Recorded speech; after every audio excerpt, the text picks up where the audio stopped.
In my previous dinosaur video about Cetiosaurus, I made reference to three other sauropods: Ornithopsis, Duriatitan, and Pelorosaurus. And in this video I want to have a closer look at all three of them.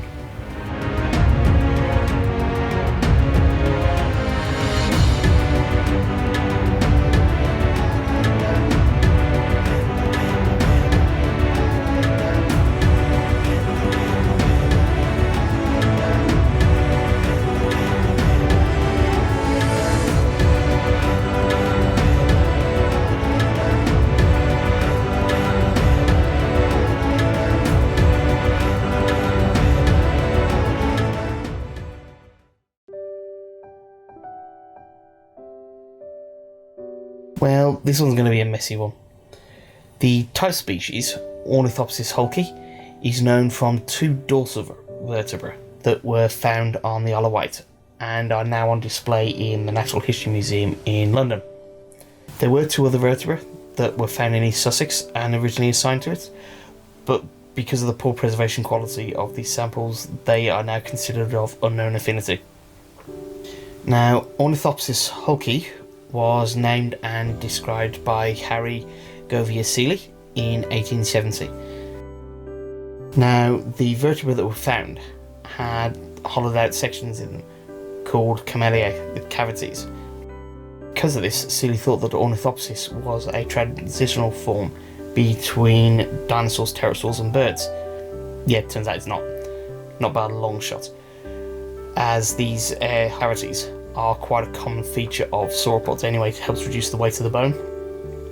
This was not known about in 1870. Now, comparing it to more recently discovered sauropods, all we can determine is that Ornithopsis is a basal titanosauriform. Other than that, we really don't have any other information about it. Now, there are two other species of Ornithopsis. There's Ornithopsis eucamarotus, which is known only from a partial pelvis and is now considered what's called a nomen dubium, which is a doubtful name. And basically what this means in taxonomy is that the name is of doubtful origin and assignment. The other species, Ornithopsis leedsi, consists of a vertebra, a rib and some pelvic fragments that were described by Alfred Nicholson Leeds from finds discovered near Peterborough. And like Ornithopsis halszka, this species was originally considered a basal titanosauriform, but now it is considered indeterminate and is unnamed, leaving Ornithopsis halszka as the only valid species. And with such a small amount of material to go by, all that can be said about it is that it appears to be a basal titanosauriform.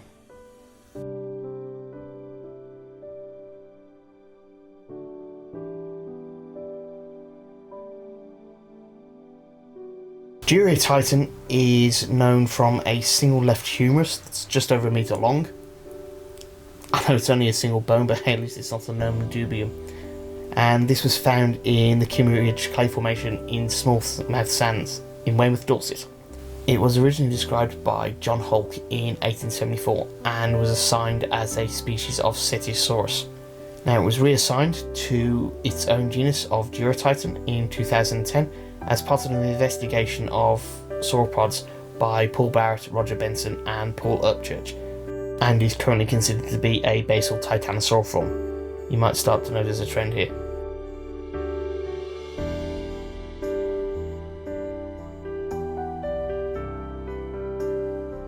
Pelorosaurus was discovered by a character that you've already heard of in this video series, John Kingdom. Now, he found 4 anterior caudal vertebrae and 3 anterior chevrons in 1825 at Cuckfield, yes really, in West Sussex. Now, another familiar face, Richard Owen, assigned the material to Cetiosaurus in 1842. And yet another name that you're going to get very familiar with in this video series about British dinosaurs, Gideon Mantell, observed that this material was actually different from Cetiosaurus found in Oxfordshire, and with the addition of a 1.2 metre long right humerus that he too had found in Cuckfield, He gave the new name of Pelorosaurus in 1850. And like the previous two entries on this video, we can't tell a lot about Pelorosaurus. All that we can really tell is that it was similar to a lot of the other titanosaur forms. In this case, the Macronarian, which includes creatures like Brachiosaurs, and it would have been considerably smaller than Brachiosaurs, about 15 to 16 meters long.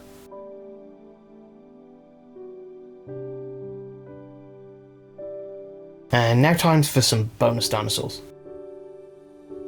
A sauropod of undetermined affinity, Bothriospondylus, was described by Richard Owen in 1875 using 4 poorly preserved vertebrate that were found in Wiltshire. It was once assigned to Ornithopsis, but was quickly reassigned to Bothriospondylus suffossus.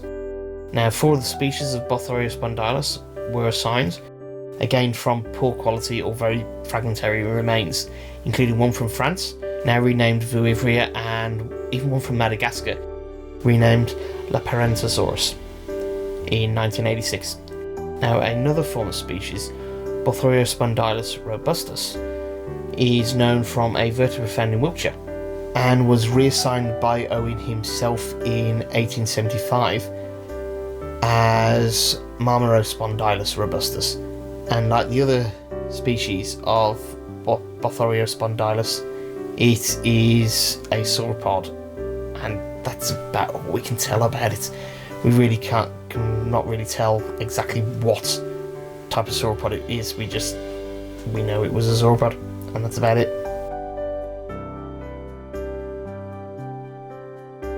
Gigantosaurus, known from 2 caudal vertebrae, the distal end of a tibia and the right radius, a phalanx, and what's called an osteoderm, which is a bony lump that usually sits within the skin, found near Streatham in Cambridgeshire.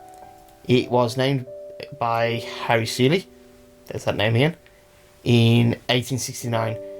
Now, with the material being non-diagnostic, all that can really be determined about Gigantosaurus is that it was some sort of sauropod, and at the moment its name is considered a nomen dubium, so a dubious species.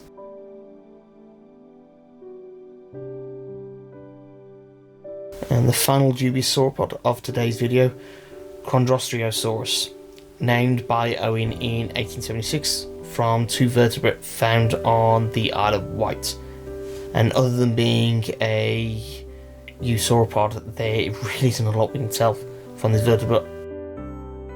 So, putting it all together, what do these partial or dubiously assigned sauropods tell us about the British dinosaurs? Well, what it does tell us is that there were sauropods roaming the British Isles during the Jurassic and early Cretaceous period. The exact nature of them, we're not quite sure. We got a rough idea because we know what a sauropod looks like: long neck, long tail, usually big.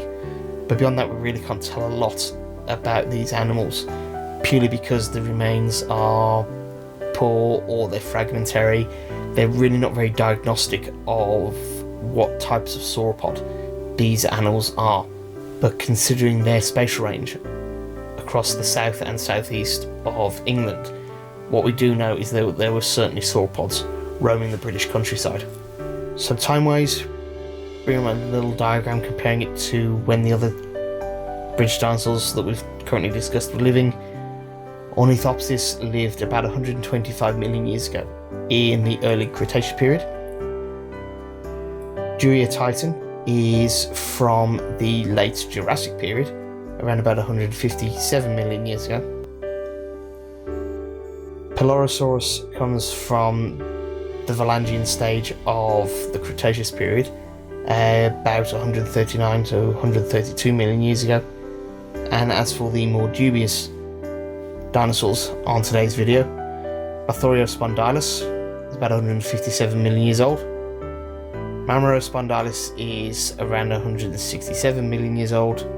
Gigantosaurus is similar to Bothriospondylus, about 157 million years old, and Chondrostriosaurus is about 125 million years old from the Cretaceous period. I hope that gives you a better idea of some of the sauropods that were living within the British Isles during the Jurassic and the Cretaceous period.